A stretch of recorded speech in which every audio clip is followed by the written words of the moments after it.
qual é a posição brasileira, tem até em manchete da Raniele, olha aí, ó, que o Itamaraty, o Brasil, está cauteloso, Ari. O governo brasileiro adota cautela sobre Venezuela. Itamaraty diz que aguarda dados de meses de apuração para se manifestar oficialmente. Raniele. Exatamente, viu, Amadeu? Por aqui o presidente Lula ainda não falou, entrei em contato com uma fonte, diz que realmente até agora não há uma previsão de fala, porque o Brasil espera a publicação do resultado das mesas de votação. É o mesmo tom, inclusive, dado pelo assessor para assuntos internacionais, Celso Amorim, enviado político para a Venezuela. O Brasil pode até trabalhar como intermediador de algum problema que possa ter, mas nesse momento Amorim disse que não vai entrar no mérito para dizer que houve fraude, mas o que ele tem até o momento é só um número e eles precisam saber com transparência como eles chegaram a esse número de 51,2% que deu vitória a Maduro. Por isso que a posição é de cautela. Em nota oficial, a gente tem a nota oficial do Itamaraty, que é o Ministério das Relações Exteriores, disse que aguarda, né, e acompanha com atenção o processo de apuração, respeita a soberania do país, mas também observa a verificação imparcial dos resultados. E aí aguarda a publicação do Conselho Nacional Eleitoral dos dados por mesa de votação, que, de acordo com a nota e o governo brasileiro, é um passo indispensável para a transparência, credibilidade e legitimidade do resultado do pleito. Portanto, Brasil, Colômbia, Estados Unidos, porque na avaliação de Celso Amorim, os Estados Unidos também está sendo prudente, porque apesar do Antony Blinken, né, ter se manifestado, mas eles estão também cobrando, por enquanto, esse resultado por mesas. De acordo com minha fonte lá de Venezuela, hoje pela manhã, Amadeu, o clima lá em Caracas, capital, é realmente de velório. As pessoas estão desoladas, foi assim que ela escreveu, teve panelaço, mas já acabou, e não tem ninguém nas ruas. Todos estão, como essa minha fonte aqui denominou, de coração partido. Lá, e lembrando que a ONU também não manifestou oficialmente sobre o resultado da eleição na Venezuela. Por favor, professor Vila, nos explique aí esse pacote. Eu acho que a Raniele destacou os pontos fundamentais e também da nota do Itamaraty, né? É necessário muita cautela. Por quê? Quando o Javier Milei, presidente da Argentina, se manifesta, inclusive sobre a eleição, ninguém leva a sério. Milei, né, é um sujeito que é difícil classificá-lo. Da mesma forma, quando o Daniel Ortega, de uma outra matriz ideológica, se manifesta, presidente ditador da Nicarágua, também ninguém leva a sério. É diferente do caso brasileiro e é diferente do caso colombiano. No caso da Colômbia, lembrar a longa fronteira que ela tem com a Venezuela, é uma fronteira que tem tensão, porque ainda há remanescentes de grupos guerrilheiros da Colômbia ali na fronteira com a Venezuela, é uma área de tensão. Temos um presidente de esquerda, Gustavo Petro, que faz um governo de esquerda, né? É diferente do caso do Brasil, que não é um governo de esquerda, né? É um governo de centro-esquerda, vamos registrar, é diferente do governo colombiano, e que já tinha manifestado muitas dúvidas sobre a transparência das eleições nela, e que não se manifestou até o momento. O governo brasileiro tomou a medida correta, primeiro enviando Celso Amorim, que tem largo trânsito na região e uma experiência como nenhum outro teve à frente do Itamaraty na história. O que mais tem foi ministro das Relações Exteriores, de vários governos, inclusive, volto a lembrar, do governo Itamar Franco. Segundo, a ida dele lá, ele se encontrou com representantes do governo e depois com representantes da oposição, antes do domingo, antes da eleição. E de forma discreta, porque é importante que diplomacia é discrição, não é o que o Milei faz, que aquela não é diplomacia.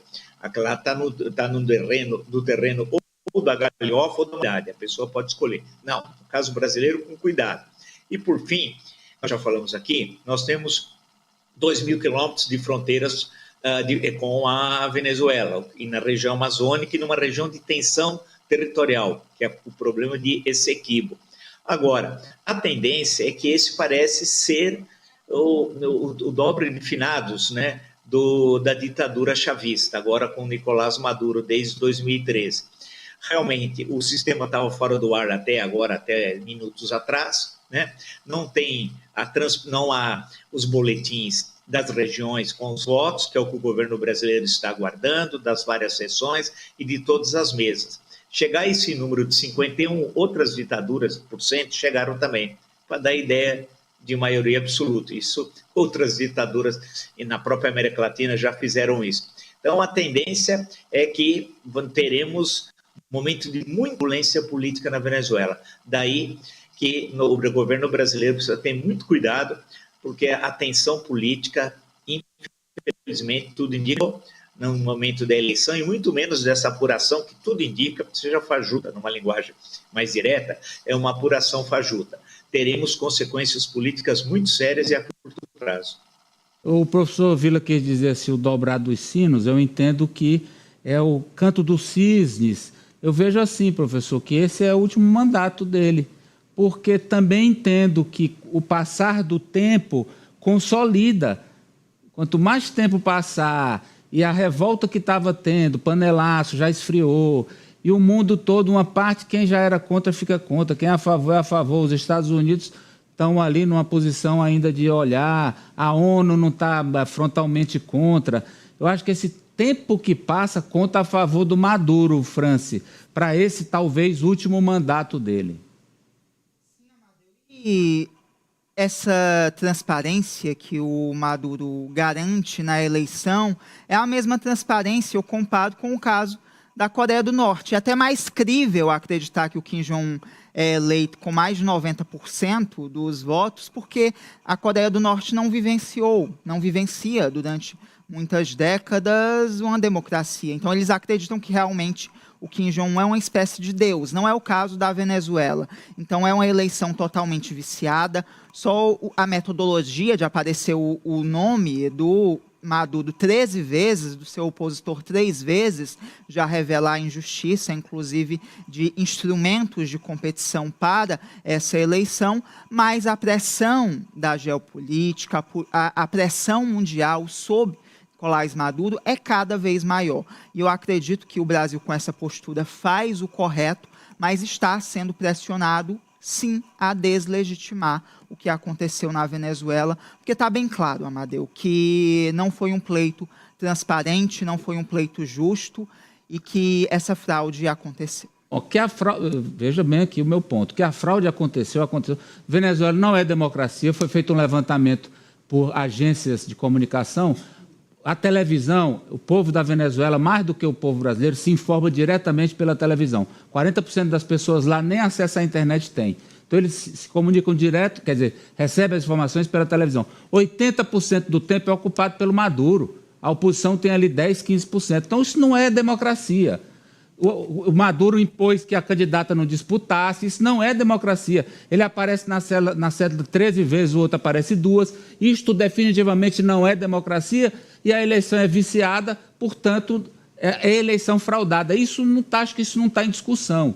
O que está em discussão é se ele vai tirar esses últimos anos aí de canto do cisne ou o que eu acho, a minha visão, improvável, haja essa rebelião. O que você pensa, Ari?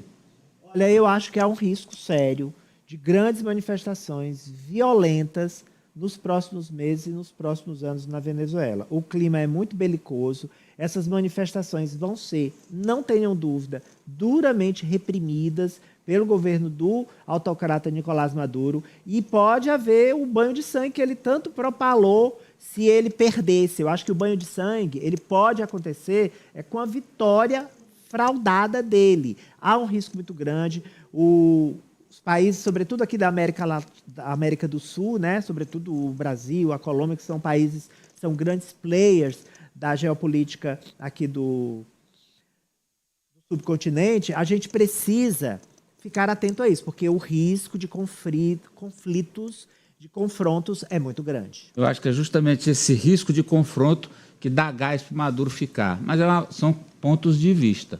Fala, Poliana, para fechar. É aquilo que a gente já esperava, né? Agora, o ruim é esse clima, como a Raniele colocou, né? Esse clima de derrota que o povo venezuelano está sentindo no dia de hoje, diante do resultado proclamado pelo Conselho Eleitoral, diante de inúmeros vídeos que a gente acompanhou na noite de ontem na rede social, de divulgação da apuração, alguns lugares em que a oposição tinha 400 votos, Maduro tinha 40, então é muito latente que o poder de Maduro, mais uma vez, falou mais alto. Eu acho que é ruim essa instabilidade política para a América do Sul e o Brasil, quanto antes tiver esses dados, tem sim que se manifestar e de forma contundente. Não dá realmente para passar a mão na ditadura de Maduro. Os números mostram que 68% dos que pretendiam votar no Maduro compareceram. E os que pretendiam votar na oposição, só 40% compareceram. Isso aí foi deliberado ou eles foram impedidos de votar? Tudo isso, para mim, qualquer tentativa de dizer que aquilo é democracia não se sustenta de pé. Agora, o que é que vão fazer com o caldo que está lá derramado? Isso é que as lideranças internacionais têm que escolher esse que fazer, gerando um tumulto menor possível.